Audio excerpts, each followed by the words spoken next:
কি শুনতেছি এগুলা? কি শুনতেছো? আমি ভাবছিলাম তুমি বদলাইয়া গেছো। প্রীতি, তুমি যা শুনতেছো, যা দেখতেছো, এগুলো সবকিছুই মিথ্যা। আমি আগে থেকেই জানতাম তুমি আমার জন্য পারফেক্ট না। তোমাকে জানানোর প্রয়োজন ছিল না, তবু জানাচ্ছি। আমি আমার এক কলেজের সাথে খুব ডিসেন্ট একটা রিলেশনশিপে আছি, আর আমরা খুব তাড়াতাড়ি বিয়েও করতে যাচ্ছি।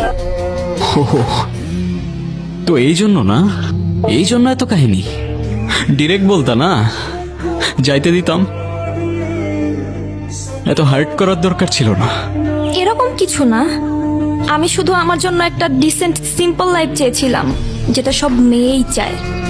হ্যাঁ ঠিক আছে, আমি বোকা। 2টা বছর না কখনো টেক্সট করছো, না কখনো কল করছো, তাও কিচ্ছু বুঝি নাই। গাধার মতো ওয়েট করে গেছি অলওয়েজ। কেন ওয়েট করছো? আমি কি তোমাকে কখনো ভালোবাসি বলছিলাম? কত মহৎ তুমি প্রীতি।